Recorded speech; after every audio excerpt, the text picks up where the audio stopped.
semua, selamat pagi.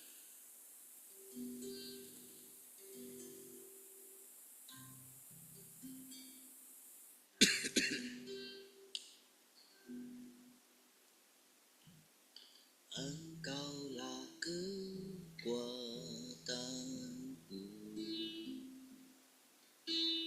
tempat perlindunganku saat badai menerpa. Aku tak akan goyah,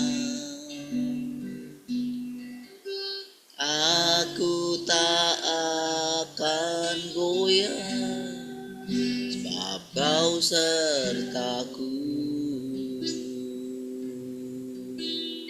Engkaulah kekuatanku, Engkaulah kekuatanku,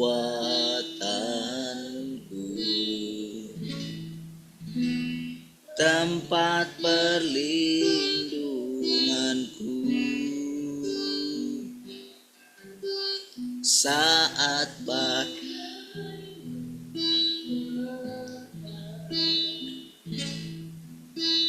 Aku tak akan goyah, aku tak akan goyah, sebab Kau sertaku.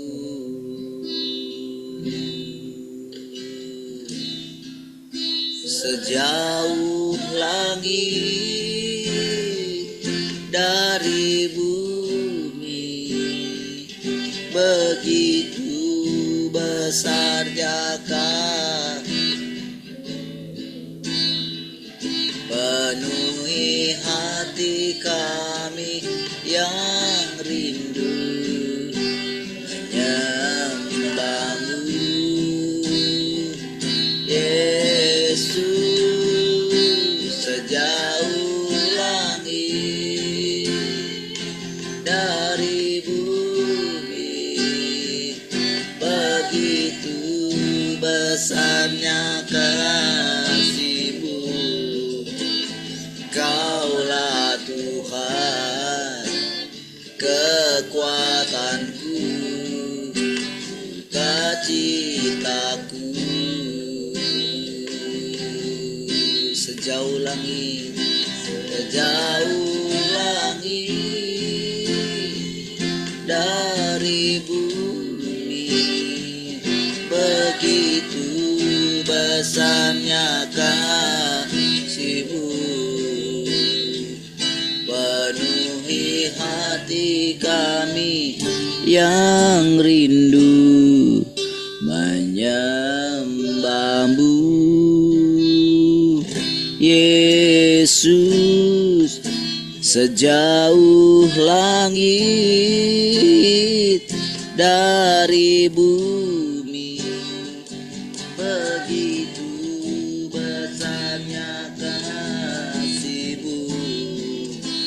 Kaulah Tuhan kekuatanku, sukacitaku.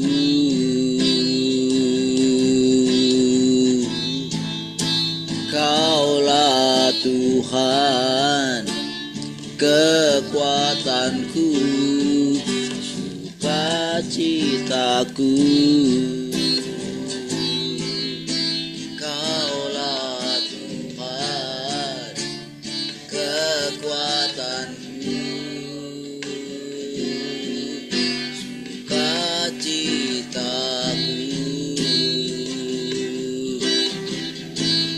Engkaulah sukacita,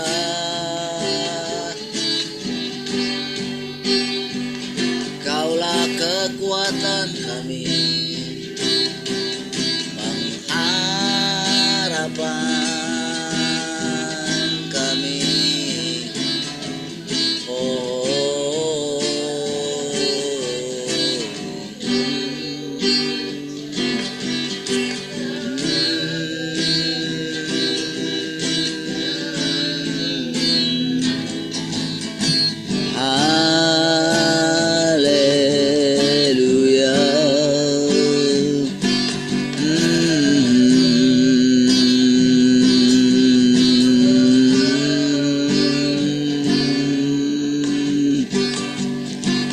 Saat ku membuka mataku, lihat wajahmu.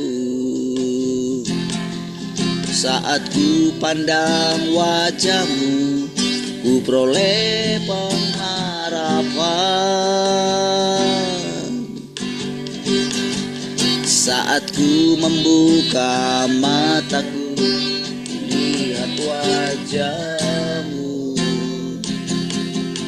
Saat ku pandang wajahmu, ku peroleh pengharapan.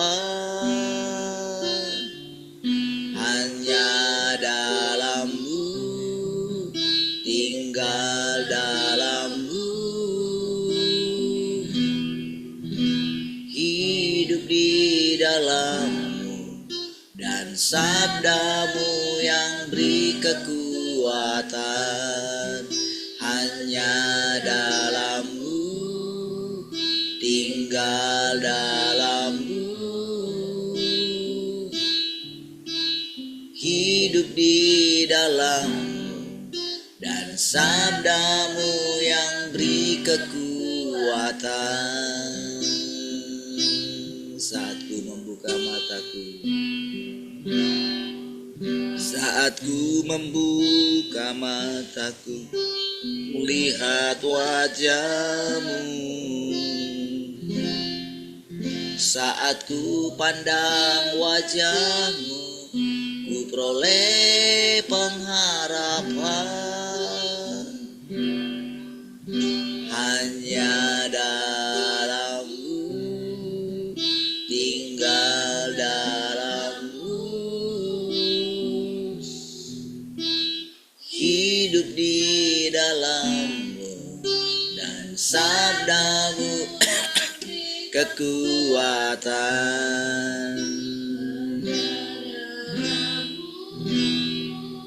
Tinggal dalam-Mu, hidup di dalam-Mu, dan sabda-Mu yang beri kekuatan. Firman yang telah lahir dalam-Ku, firman yang jadi perlindunganku. Dia yang berikanku kekuatan, Dia yang berikan damai sejahtera. Hanya dalam-Mu, tinggal dalam-Mu, hidup di dalam, dan sabda-Mu yang beri kekuatan. Hanya dalam-Mu, tinggal dalam-Mu, hidup di dalam-Mu, dan sabda-Mu yang beri kekuatan. Dan sabda-Mu yang beri kekuatan,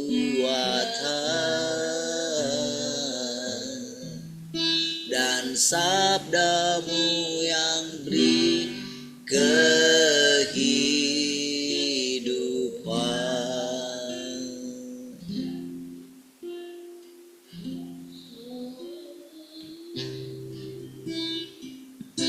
Haleluya.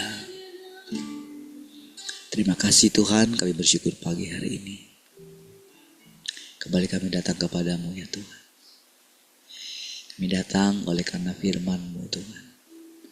Kami merindukan firman-Mu Tuhan. Kau mengajari kami lagi Tuhan, lewat firman. Kami teduhkan hati kami sepenuhnya Tuhan. Terpujilah Tuhan, haleluya. Mari semua yang merindukan Tuhan sama-sama katakan, amin. Baik, shalom semua, selamat pagi.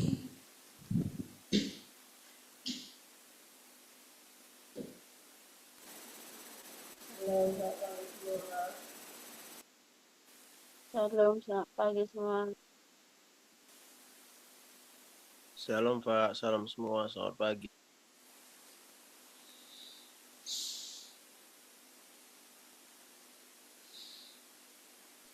Salam semuanya, salam Pak, selamat pagi.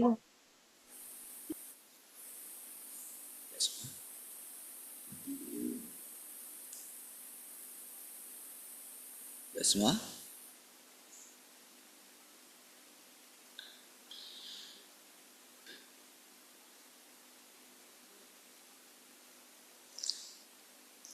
Baik, Tuhan. Haleluya.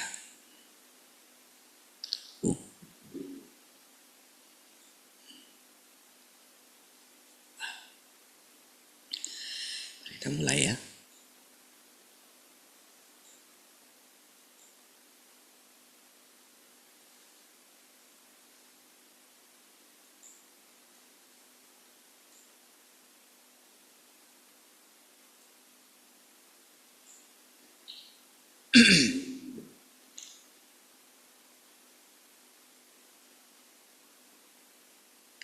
Manusia tunduk sepenuhnya kepadanya karena dia adalah firman yang menjadi manusia.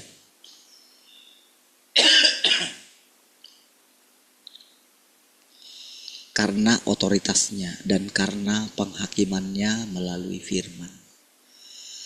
Pekerjaan yang dilakukan oleh inkarnasi dirinya dalam daging adalah otoritas yang dia miliki. Dia menjadi daging karena dalam daging pun dia memiliki otoritas dan dia mampu melakukan pekerjaannya di antara manusia dengan cara yang praktis, yang terlihat dan yang nyata bagi manusia.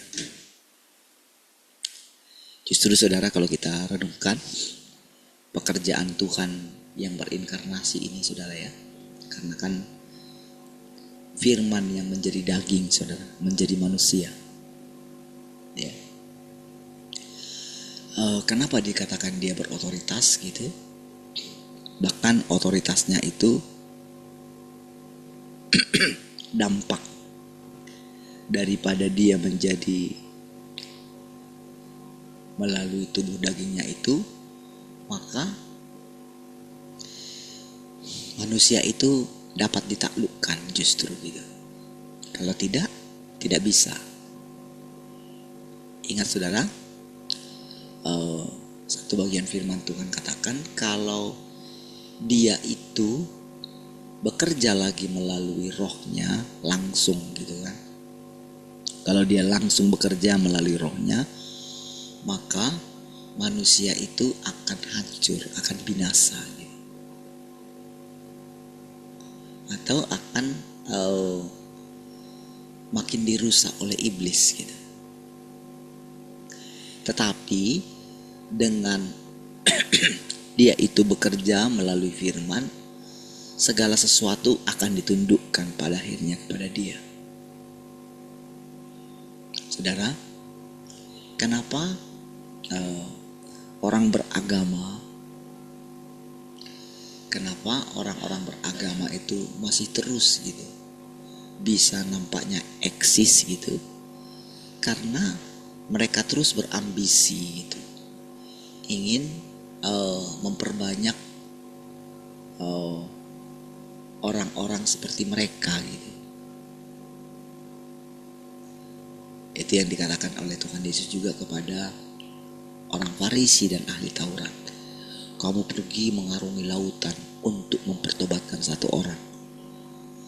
Tetapi begitu mereka datang, kamu menutupi matanya gitu. Sehingga mereka kamu halangi untuk masuk kerajaan sorga. Gitu ya. Nah, jadi saudara, dalam pihak keagamaan selalu begitu saudara. Sampai ketika hari ini Tuhan itu bekerja gitu ya. Bekerja secara diam-diam. Saudara, apa yang kita dengarkan barusan saudara, itu tidak akan dimengerti oleh orang yang paling hebat dalam agama gitu. Tentu yang kita bicarakan ini yang paling dekat kan dengan kegerakan ini, dengan zaman ini. Tentu yang paling dekat itu kan orang Kristen gitu. Karena punya sejarah hubungan dengan Tuhan Yesus kan gitu. Mengakui korban Tuhan Yesus gitu. Dan menantikan kedatangan Tuhan Yesus yang kedua kali gitu.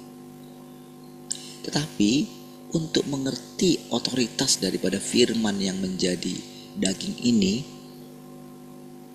itu kan harus mengizinkan gitu.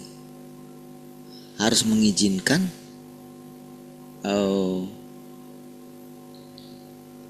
harus mengizinkan Tuhan yang datang kedua kali itu masuk ke dalam hidupnya. Tentu kan dengan firman yang baru kan. Kalau tidak mau menerima, maka pasti dia tidak akan masuk gitu. Walaupun memang saudara, pada kebenaran dari sisi Tuhan, makanya Tuhan tidak, dia bisa fokus kepada pekerjaannya sendiri gitu. Dia tidak mau melibatkan manusia dalam hal pekerjaan keselamatan ini gitu.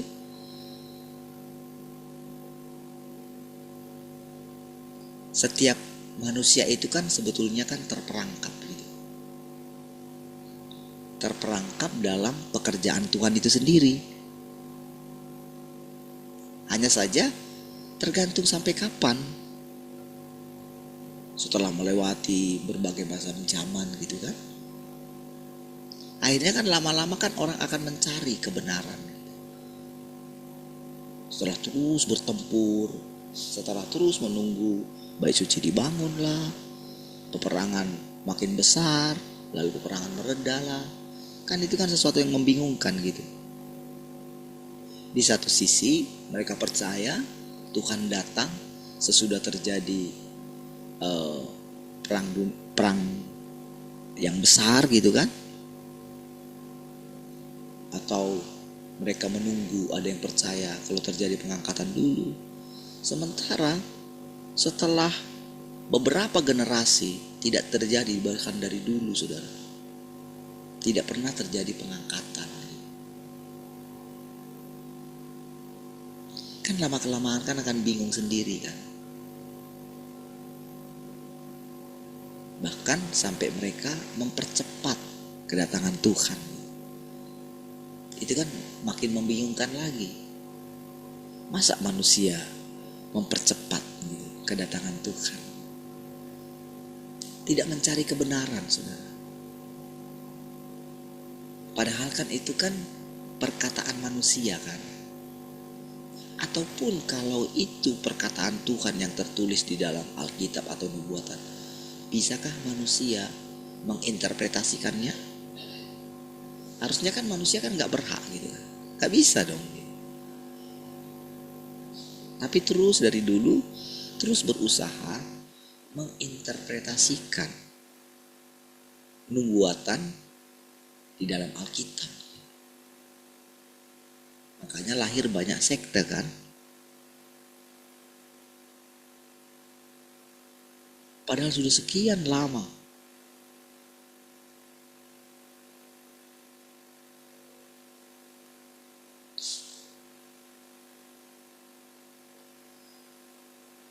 rumahnya mungkin dipenuhi dengan buku-buku rohani, buku-buku yang sudah tua. Dia tidak akan berani membuangnya. Padahal dia sendiri pun tidak lagi mengalami sesuatu dari buku yang dibacanya itu. Dia sudah sebetulnya, karena sudah bolak-balik mungkin dibaca, tapi untuk membuangnya tidak berani.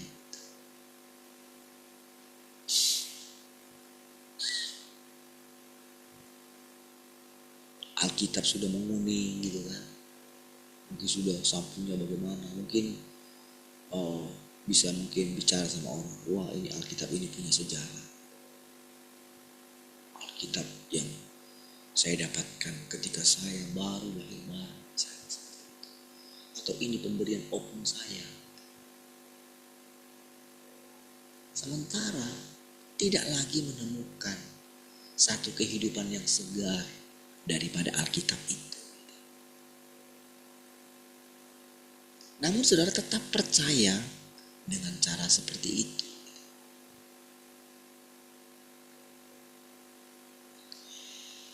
Jadi lihat saudara bagaimana kuasa daripada firman Tuhan itu saudara, yang menjadi manusia itu.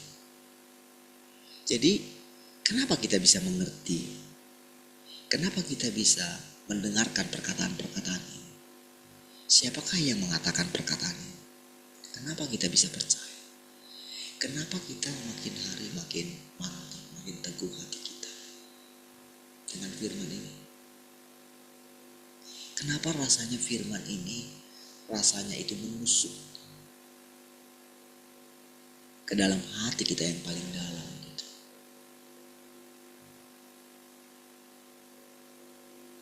Kenapa rasanya setiap kali kita mempersekutukan firman ini, rasanya saudara, seperti Tuhan ada di tengah-tengah kita. Bukan hanya sekedar iman kita. Kita boleh merasakan bagaimana lembutnya penghakiman itu.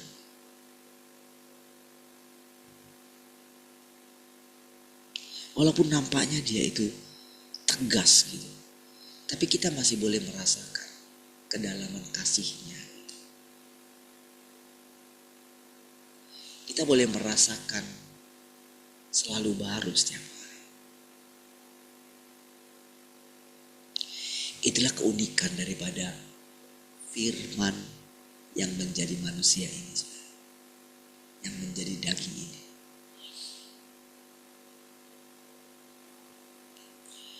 Kita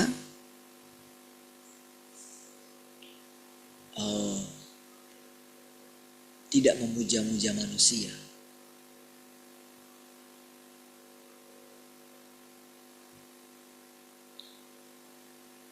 Walaupun dikatakan firman menjadi manusia, walaupun dikatakan otoritas daripada Tuhan yang berinkarnasi itu,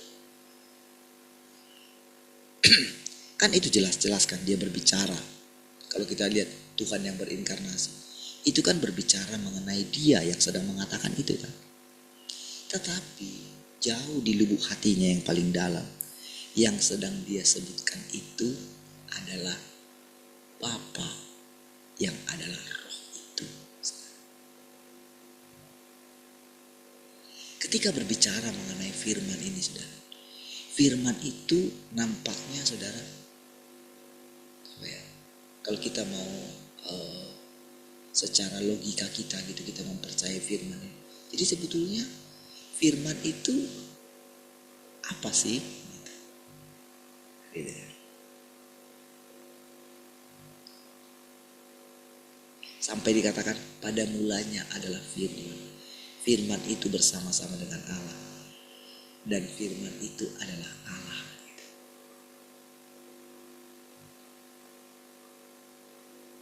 Apa sebetulnya firman? Kata-kata. Lalu ketika ada Alkitab, ketika mulai ditahbiskan Alkitab itu saudara menjadi firman Tuhan. Siapa yang mentahbiskan? Manusia kan? Apakah itu tidak sama saudara?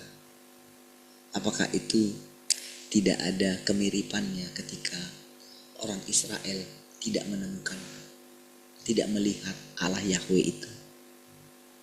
Lama bersama tidak ada kabarnya tentang Allah Yahweh itu kan? Karena Musa lagi di atas gunung kan? Lalu mereka membuat lembu emas kan? Apa yang mereka katakan tentang lembu emas ini? Inilah Tuhan yang memimpin kau. Supaya ada yang mereka lihat kan? Lalu mereka berpesta. Kira-kira seperti itulah sebetulnya orang membuat Alkitab itu, saudara. Sehingga saudara, lewat Alkitab itu juga Tuhan tidak bisa datang kedua kali. Karena apa kan? Kalau tidak ada, seandainya tidak ada Alkitab, orang kan tidak punya dasar untuk menghakimi Tuhan yang datang kedua kali kan. Apa dasarnya dia? Kan karena ada itu. Kan karena kepintarannya Paulus di dalam teologi ya, makanya dia berani berkata, kalau ada orang yang beritakan Injil berbeda dari yang kuberitakan, terkutuklah dia.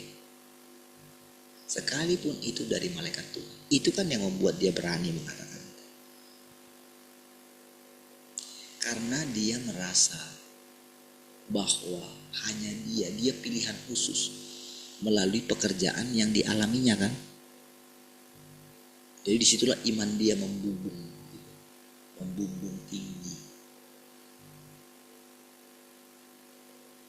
Tapi justru disitulah roh antikris itu nampak gitu. Tapi apakah Paulus pada waktu itu menyadarinya? Tidak. Apakah sempat dituliskannya pengalamannya itu? Tidak. Itu kan yang menjadi bahayanya ketika Alkitab itu dituliskan, ditabiskan, saudara. Nah, di situ letaknya ya. Namun tetap saudara, bukan berarti Tuhan mengatakan bahwa firman Tuhan yang ada di Alkitab itu bukan berarti itu bukan firman Tuhan. Hanya saja saudara, manusia menghentikan Tuhan di sana, mengurung Tuhan di sana, seolah-olah itulah firman Tuhan. Makanya ketika ada firman Tuhan yang baru ini, yang bisa menjelaskan secara luas, sudah boleh dikatakan jutaan firman-Nya diucapkan, bahkan orang bisa merasakan hadirat Tuhan. Orang bisa mengalami perjumpaan dengan Tuhan Yesus. Orang bisa mengalami pencerahan. Ada banyak hal yang dibukakan oleh firman ini.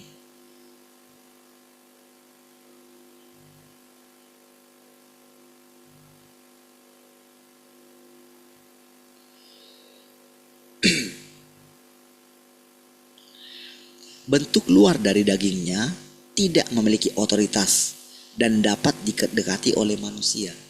Bentuk luar yaitu jasmaninya itu. Sama kan ketika Tuhan Yesus juga kan begitu kan. Orang-orang berdesak-desak. Bahkan ya mereka jelas-jelas berhubungan dengan manusia biasa lah. Dia bukan kayak malaikat gitu. Kalau didekati mungkin orang bisa mati gitu. Tidak, biasa gitu.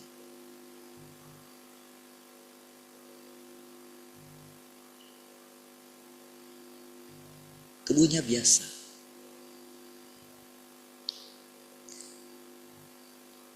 Hakikatnya sendiri membawa otoritas. Namun otoritas itu tidak terlihat siapapun. Ketika dia berbicara dan melakukan pekerjaannya, manusia tidak mampu untuk mendeteksi keberadaan otoritasnya. Nah, sementara saudara, ini bahkan lebih menguntungkan bagi pekerjaannya yang sebenarnya. Karena tidak tampak, otoritas itu nggak tahu. Makanya ketika kita berbicara mengenai Tuhan ada di sini, Tuhan menampakkan diri, saudara tidak melihat. Ketika misalnya saya mengatakan itu, saudara tetap melihat orang yang mengatakan itu biasa. Jadi kita sedang karena apa yang dikatakan oleh Tuhan yang berinkarnasi ini itu boleh kita alami gitu. Karena kan Tuhan sendiri mengatakan kita makan dia. Dia berdiri di muka pintu, kan Tuhan itu sendiri. Nah, sementara ketika kita mendengarkan ini, siapapun dia nantinya. Jadi mereka itu tidak bisa menyalahgunakan firman ini gitu. Mereka tidak bisa seperti dulu memakai otoritasnya. Coba saudara perhatikan saudara. Orang-orang yang berkhotbah atas nama Tuhan, yang bernubuat atas nama Tuhan. Bukankah tepat mereka dikatakan pembuat kejahatan? Kenapa? Karena mereka dengan bebas menggunakan otoritas. Jadi karena mereka menganggap, oh sembuhkanlah orang sakit.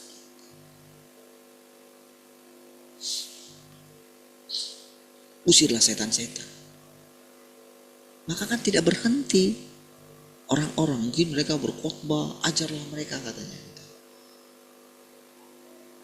Jadi mereka terus melakukan. Walaupun itu mereka tidak menyadari yang mendorong mereka melakukannya daging mereka atau Tuhan itu sendiri.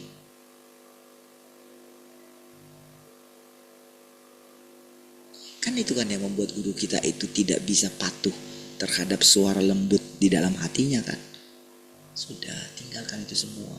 Duduk di kakiku. Gak mau kan?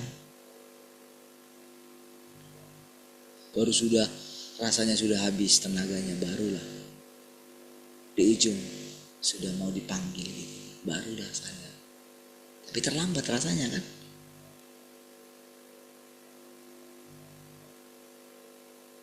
Padahal kalau kita mungkin dengarkan pengajarannya tentang mendengarkan suara Tuhan, harusnya tidak mungkin seperti itu kan?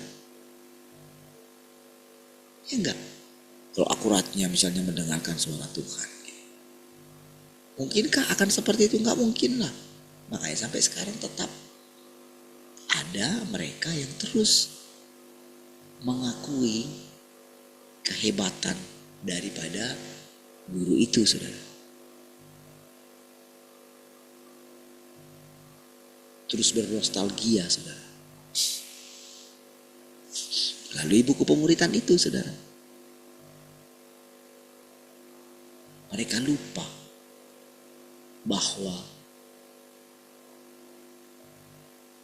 guru kita itu pernah bilang, nanti kamu akan punya buku sendiri lewat persekutuanmu dengan Tuhan. Mereka lupa dengan perkataan itu. Terus akan seperti itu nantinya. Mereka jadi seperti agama baru. Walaupun mungkin sudah disesatkan, sudah mengalami banyak sekali kekacauan oleh karena roh-roh itu, saudara. Tetap saja melakukannya. Tidak pernah mau berubah. Nah, jadi saudara, perhatikan saudara. Seluruh pekerjaan semacam ini bisa membuahkan hasil. Meskipun tidak ada manusia yang menyadari bahwa dia memegang otoritas. Kan kalau kita lihat kan, segala sesuatu kan berjalan seperti apa kemauan mereka. Kan gitu kan? Coba lihat lah semua. Adakah orang yang menyadari Tuhan sudah datang? Mana? Kalau mungkin kita mengatakan kepada mereka, hei kalian tahu nggak Tuhan sudah datang loh. Apakah mereka percaya?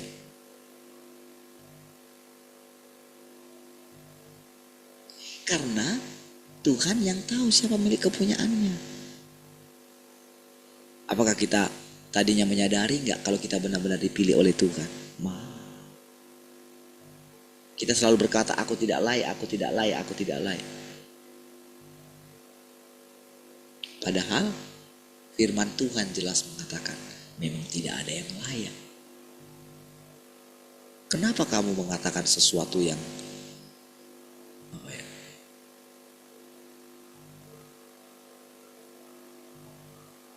memang Tuhan sudah bilang tidak layak, tidak ada yang layak. Lalu kamu bilang, Aku nggak layak, aku nggak layak, aku nggak layak.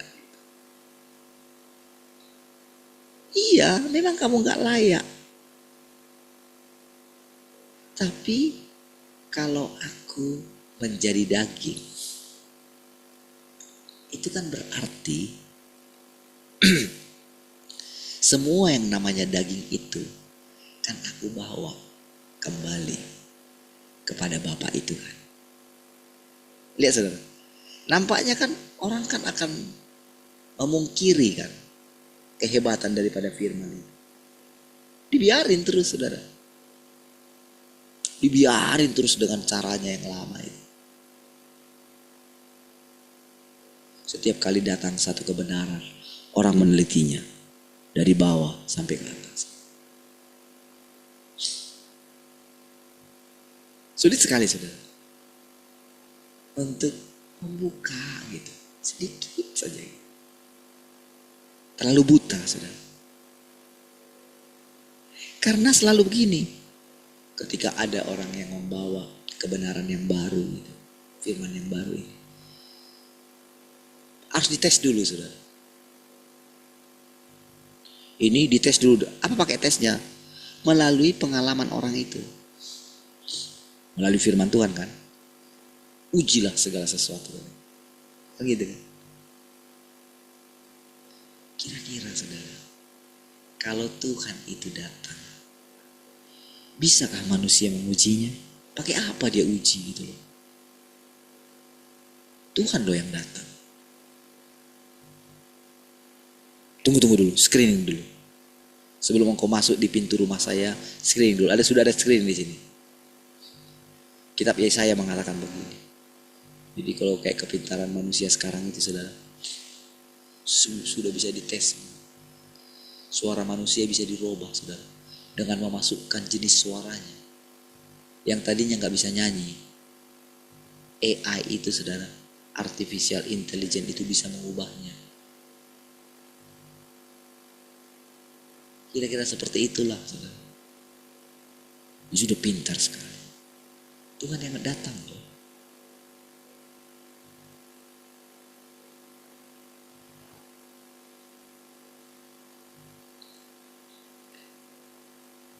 Kira-kira kalau Tuhan datang melalui saudara, melalui orang biasa, bisakah? Ya bisa. Karena kan dia berotoritas, dia pencipta, kita ini ciptaan. Harusnya kan ciptaan itu kan sadar diri kan.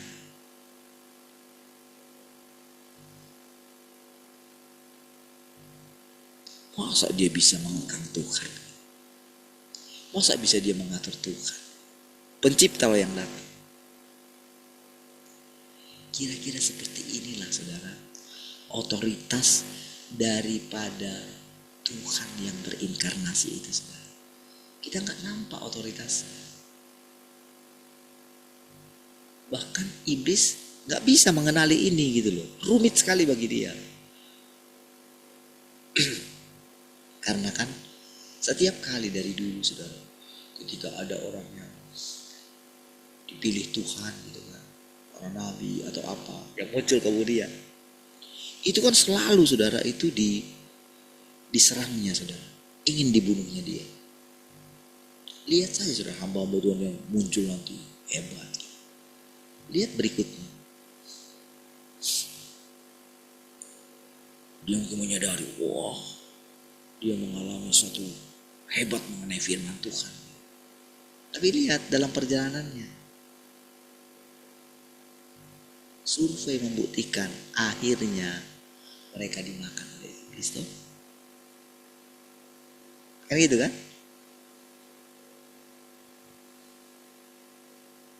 Sama seperti Paulus kan demikian. Kalau orang melihat, mana mungkin mereka bisa berani menghakimi Paulus saudara. Pasti semua mereka, semua hamba Tuhan, semua pendeta, pasti mereka itu akan mengagung-agungkan Paulus, Petrus atau yang lain-lain.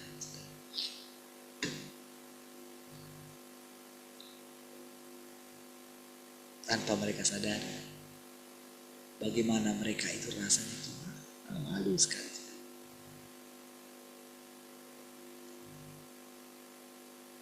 Iya. Ketika nama mereka disanjung-sanjung, disebut-sebut gitu.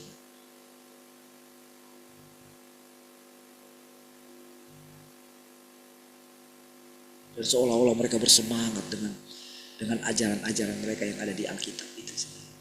Terus terjadi sepanjang tahun. Apakah mereka akan senang? Tentu tidak. Tentu mereka akan malu sekali, saudara, dengan Tuhan itu sendiri. Makanya ketika Tuhan itu sekali lagi datang di dalam tubuh daging, saudara, disitulah misterinya tersingkap secara perlahan. Iya. Jadi mereka sangat rindu sekali, saudara. Jadi ketika mereka melihat manusia biasa ini, saudara, yang berfirman, itu mereka itu benar-benar, mereka tidak menemukan tinggi hati, mereka tidak menemukan kesombongan, mereka tidak menemukan bagaimana mungkin mereka berapi seperti mereka dulu. Padahal saudara, ketika mereka mendengarkan setiap kata-kata ini, saudara, wow, amazing sekali. Karena kan mereka sudah melewati berapa ribu tahun, saudara, ya kan? Termasuk para nabi-nabi yang hidup di perjanjian lama, saudara. Termasuk Adam. Kalau misalnya dalam bayangan kita itu Adam seperti yang ada di Alkitab, kita kurungkan Adam itu kan. Bahkan kita tidak tahu perkembangan pikirannya kan. Entah dia sudah lahir kembali beberapa kali, kita kan tidak tahu kan. Bagaimana Adam itu sudah melihat Yesus itu naik dari kayu salib. Mereka lihat kan semua kan. Namun ketika manusia membaca Alkitab, kan dalam pikiran manusia kan, pasti Adam itu seperti yang ada di Alkitab itu kan.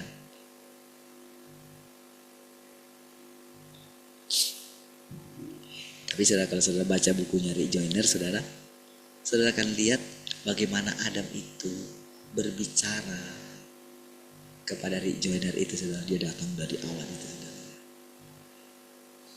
Dia mengakui, iya, memang aku salah. Dia ngomong seperti itu, termasuk Martin Luther.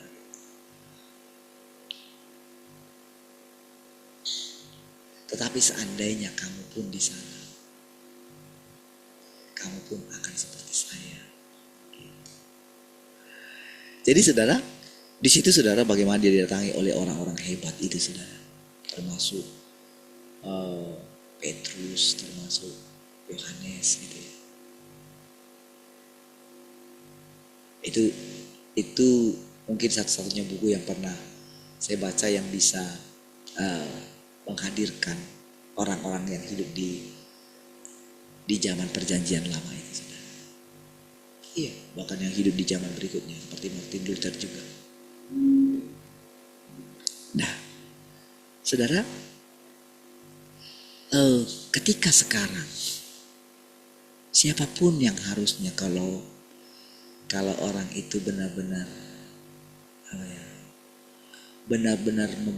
berani membuang pengertian yang lama,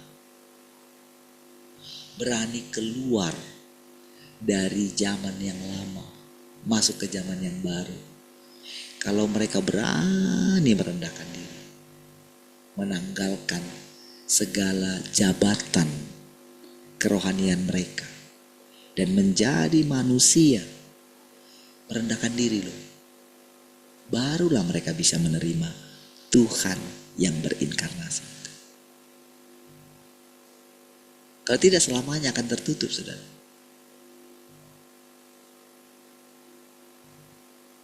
Apanya sih jawab yang diterima gitu? Kalau saudara lihat ya, adakah kita ini setelah sekian lama kita, saudara, adakah kita itu seperti mengkultuskan bentuk luar manusia itu, saudara, Tuhan yang berinkarnasi itu? Nggak ada kan? Apakah misalnya ada pernah misalnya saya posting sama saudara, inilah dia, Tuhan yang mau dikatakan. Apakah pernah? Nggak ada kan? Bahkan tidak pernah terbersit di dalam hati saya, dalam pikiran saya. Nggak pernah terbersit. Disitulah saudara keunikan daripada kehadiran Tuhan itu saudara. Makanya iblis nggak bisa mengenalinya. Nggak bisa dia.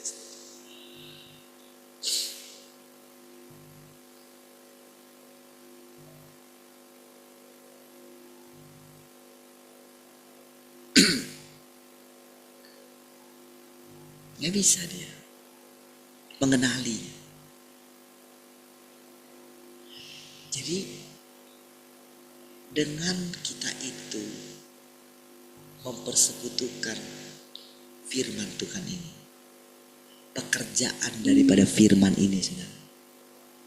Ketika kita mempersekutukannya saudara, tidak ada lain saudara, hati kita itu tertuju kepada Tuhan. Tuhan yang sama yang kita percayai sebetulnya gitu. Tapi ini lebih nyata gitu. Karena setiap firmannya itu rasanya itu saudara, apa?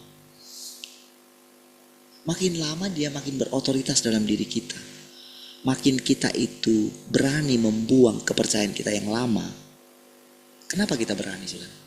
Ya Tuhan sudah di sini gitu. Masa kita penjarakan dia dengan firman yang lama gitu? Janganlah ya. Kita kan rasanya kan, aduh iya juga ya.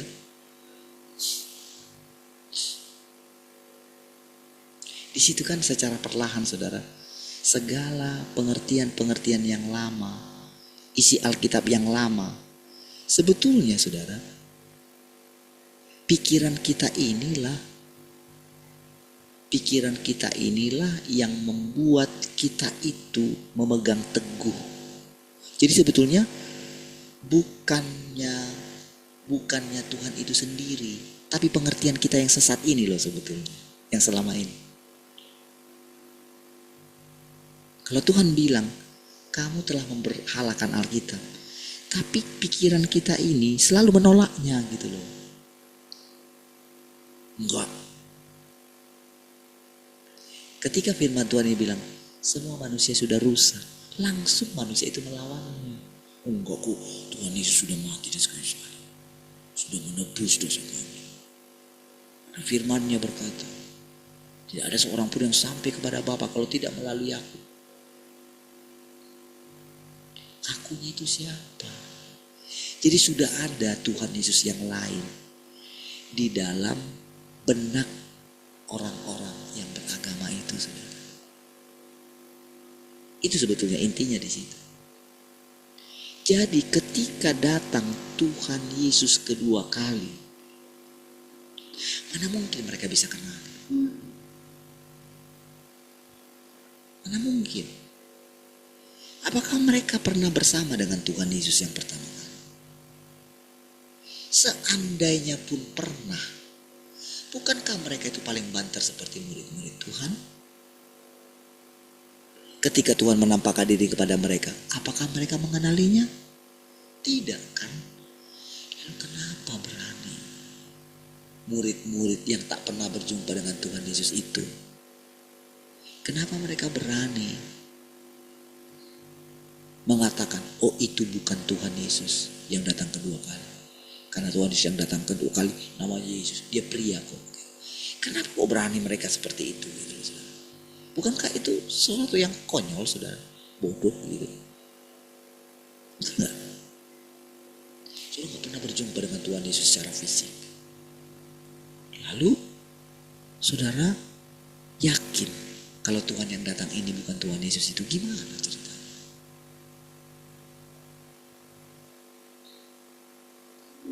Iya kan? Oh, karena kata Pak Pendeta saya, iya. Pendetamu pernah berjumpa? Kamu lihat saja hidupnya. Kalau dia berjumpa, apakah dia jadi bingung seperti itu?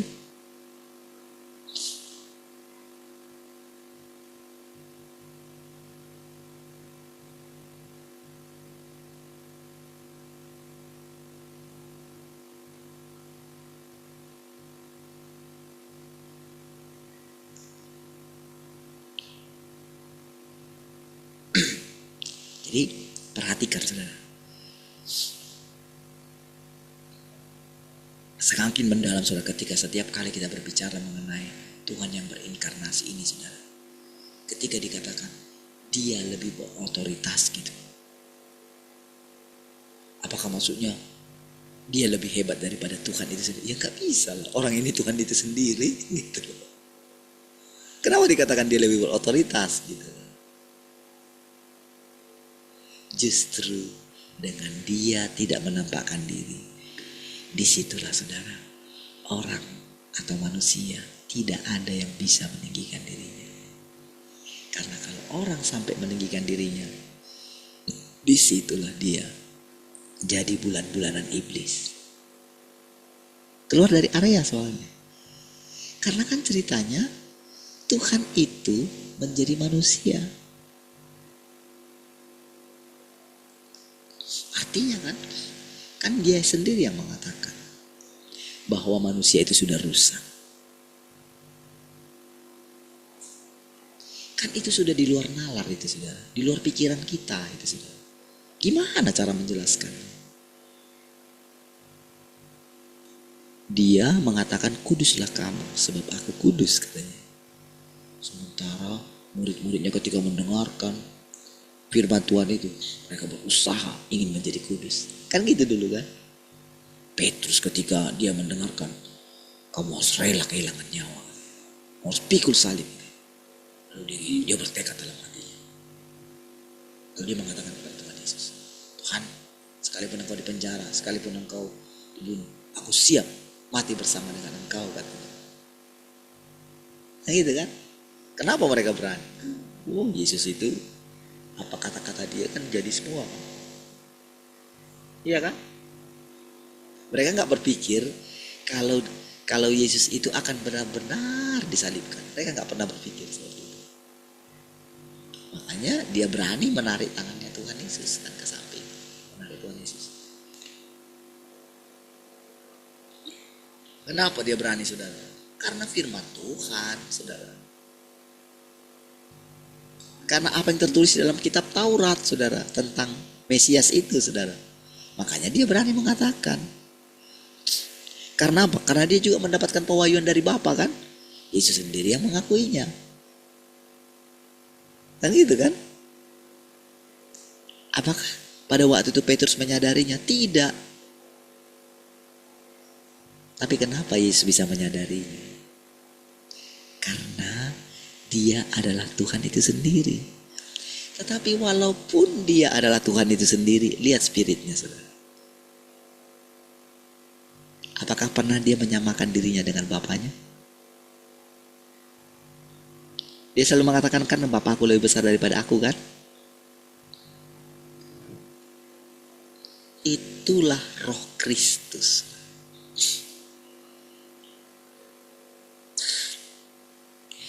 Jadi saudara dari firman Tuhan ini kita akan mengenali yang namanya Kristus yang sejati. Jadi orang bisa mungkin dengan lafal dengan mulut mereka menyebutkan apa tentang Tuhan Yesus. Oh Yeshua HaMashiach lah, oh Adonai. Mungkin mereka sebutkan indah sekali. Gak ada gunanya.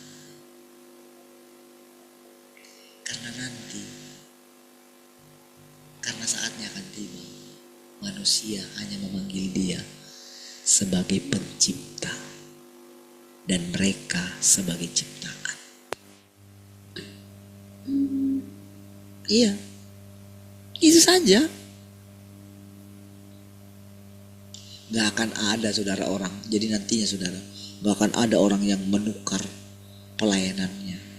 Oh aku sudah, begini sudah pergi kemana-mana. Lalu dia ketika dia mengalami ditangkap dia sendirian gitu. Itu kan diproses saudara. Tadinya dia bersemangat gitu. Lalu dikatakan dia ternyata keturunan Moab katanya. Wah.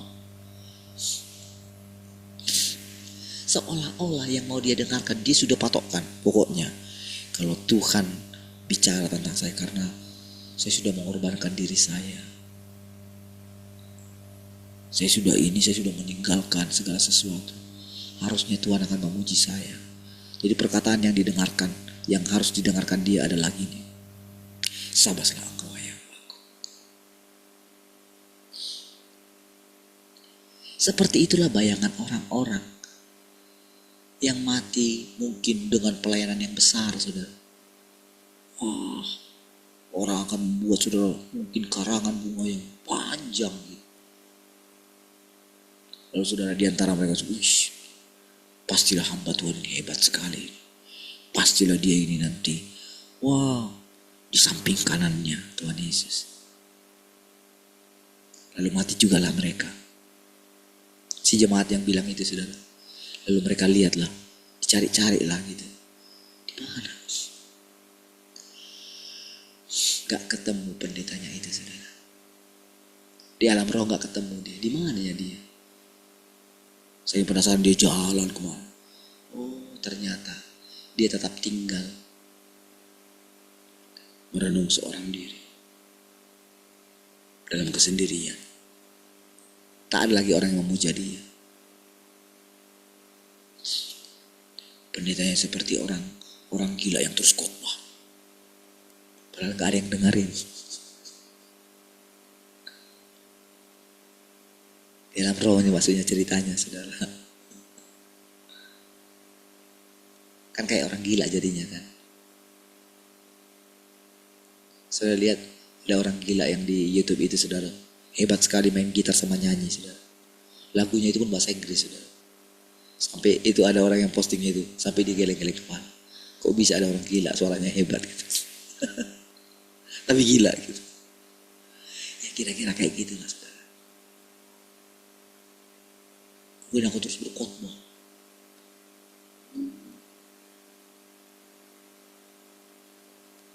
Padahal saudara, dia gak mengalami lagi, saudara.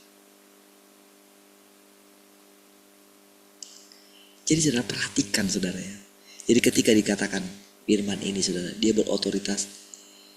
Jadi di mananya otoritasnya? Saudara mesti itu yang saudara selidiki.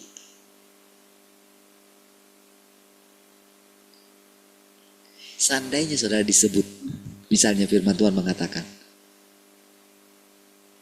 engkau harus dibuang dari rumah Tuhan, katanya. Mungkin saudara sudah sungguh-sungguh mendengarkan firman Tuhan, engkau sudah melakukannya. Tetapi suatu saat engkau mendengarkan kebenaran itu, harusnya hari ini engkau ada di neraka. Aku tidak menginginkan engkau. Coba. Apakah saudara berani mendengarkan firman itu sebagai kebenaran? Atau engkau akan, wah mana mungkin, Tuhan engkau sangat baik. Aku kan anak yang sangat dikasihi. Oh, apa Tuhan sudah lupa? Kalau engkau memilih aku sejak dari dalam kandungan, engkau pelihara aku. Masakan engkau yang sudah berjuang selama ini, masakan engkau buang begitu saja aku ke neraka?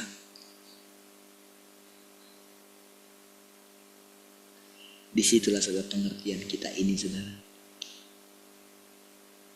Ditaklukkan oleh firman ini. Sampai tidak ada yang berani. Tidak ada yang berani berdiri di hadapan dia. Itu saudara, itu sebabnya disebutkan, saudara, kasih Tuhan itu selalu baru. Itulah yang membuat kita itu kokoh, saudara. Makanya sekarang, saudara, ketika kita diperhadapkan dengan banyak ini, saudara,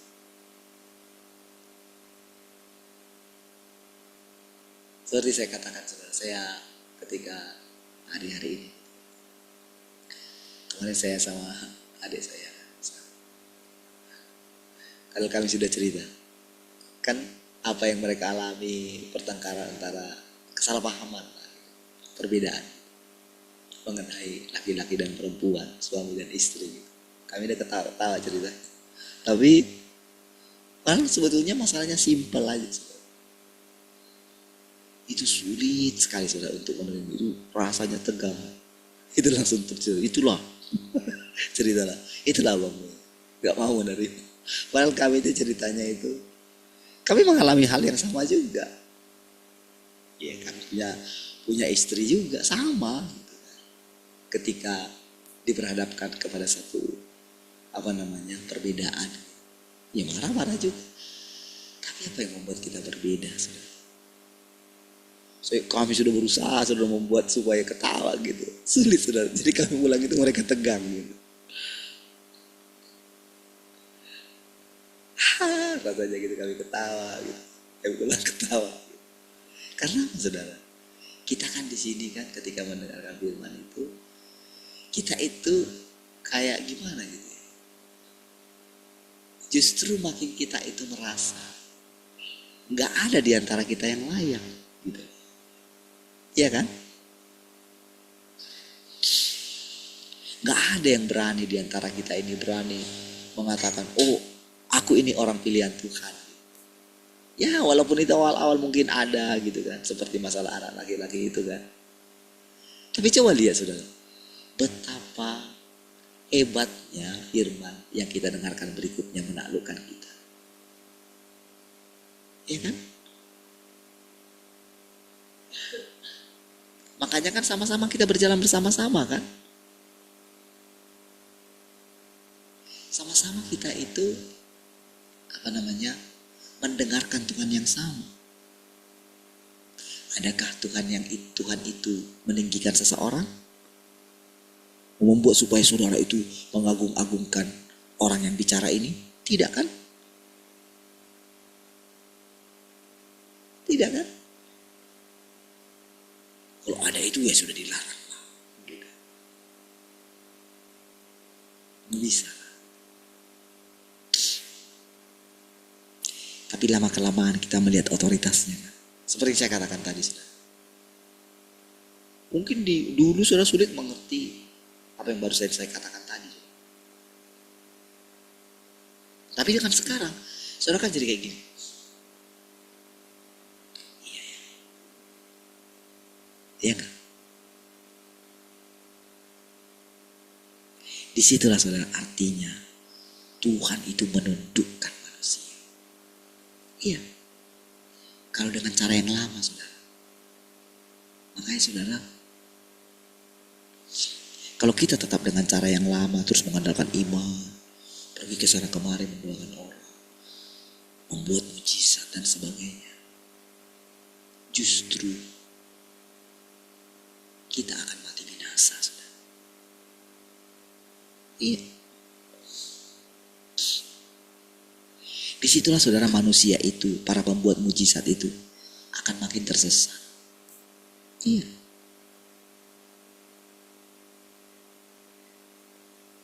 Disitulah saudara para pengkhotbah itu tidak lagi membutuhkan Tuhan. Karena apa? Dia merasa sudah tahu apa yang mau disampaikan dia.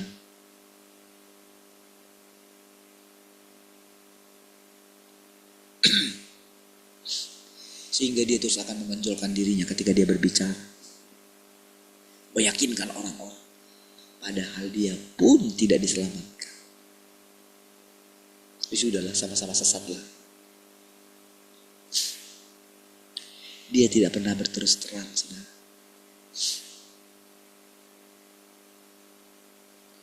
Kalau misalnya pemimpinnya sampai seperti itu, saudara, untuk lolos dari situ saja, saudara.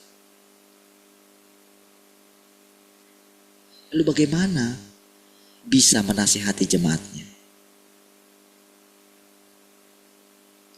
Kalau di antara berdua saja suami istri tidak bisa merendahkan dirinya,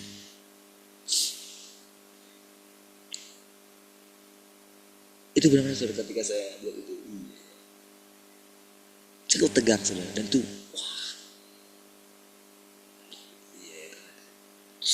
dari situ baru ketahuan saudara, baru kita bisa lihat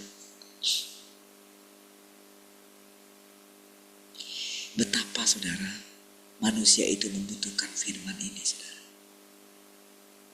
Betapa Tuhan yang berinkarnasi itu sangat berotoritas.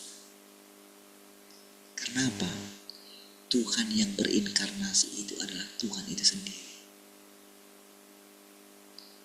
Ketika saudara mulai bisa menemukan firman itu, saudara, memahami firman. Jadi kan ketika saya menyampaikan ini, saudara, ketika saya berbicara kan tanpa sadar kan, tanpa kita sadari kan, Tuhan akan yang berbicara. Misalnya kalau saya sebutkan itu kan, iya kan? Karena ketika saya sebutkan dari mulut saya ini keluar firman ini, kan dari pikiran saya ini kan yang keluar. Tapi dari mana saya tahu? Kalau itu, apa yang membuat saya berani mengatakannya? Iya kan? Apa yang membuat kita terbebas untuk mengatakannya? Karena kita ini ciptaan, kita ini miliknya Tuhan. Di dalam diri kita yang menerima firman ini, saudara, tanpa sadar, kerendahan hati kita makin lama, saudara, kita itu makin kayak jadi diri kita yang rusak itu secara sukarela ditundukkan kepada Tuhan itu. Sukarela dia, nggak dengan dipaksa. Itulah artinya, saudara, otoritas daripada firman Tuhan ini, saudara. Otoritas Tuhan yang berinkarnasi. Disitulah lihat.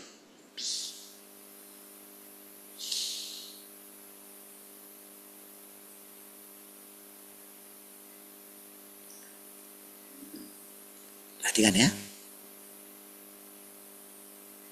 Meskipun tidak ada manusia yang menyadari bahwa dia memegang otoritas atau melihat bahwa dia tidak bisa disinggung atau menyaksikan murkanya, melalui otoritas dan murkanya yang terselubung dan perkataannya, dia mencapai hasil yang dimaksudkan oleh firman. Dia nggak seperti dulu langsung murka gitu loh. Kalau kita baca kitabnya Musa itu kan, kitab Keluaran, coba saudara baca, itu kan kelihatan kan, langsung mereka bumi terbelah lah kan gitu kan, dan segala macam itu kan langsung nyata kan.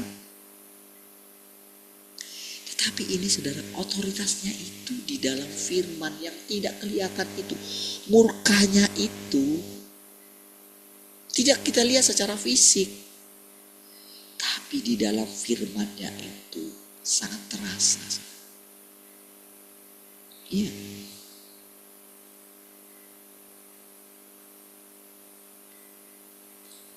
Kita rasanya, saudara, deg-degan gitu.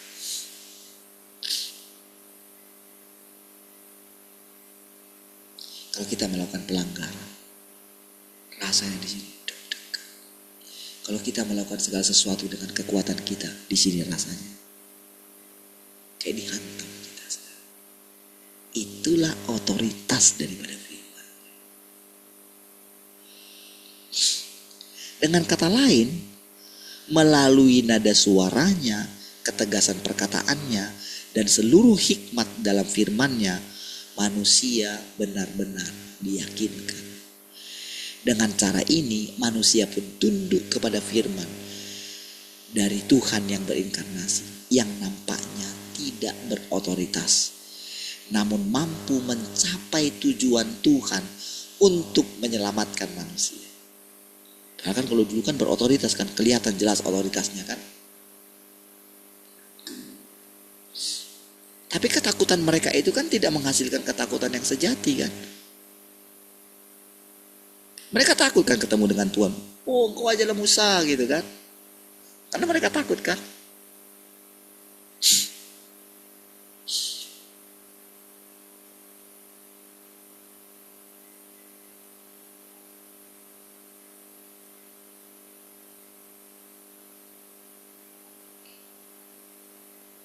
Inilah makna lain dari inkarnasinya. Dia berfirman dengan cara yang lebih nyata dan membiarkan kenyataan firman-Nya itu memberi dampak kepada manusia sehingga mereka menyaksikan kuasa firman Tuhan. Perhatikan, saudara ya. Jadi pekerjaan ini jika tidak dilakukan melalui inkarnasi tidak akan mencapai hasil sekecil apapun dan tidak akan dapat sepenuhnya menyelamatkan orang berdosa. Itu sebabnya saudara, itulah yang kita lihat setelah 2000 tahun kekristenan saudara. Hasil-hasil yang kita lihat itulah yang kita lihat saudara. Nggak ada menemukan yang kebenaran yang keselamatan yang sejati, tidak ada.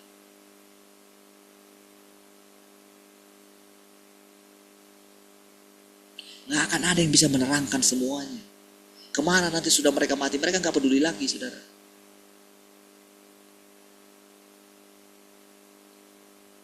Maka dikatakan tidak akan mencapai hasil sekecil apapun dan tidak akan dapat sepenuhnya menyelamatkan orang berdosa. Akan teruslah orang itu berdosa saudara. Sekalipun Tuhan sudah menebusnya. Karena kita bisa langsung bedakan saudara. Cobalah lihat. Bahkan lebih parah kan dari yang harusnya kan orang Kristen itu kan yang bisa menjaga kan.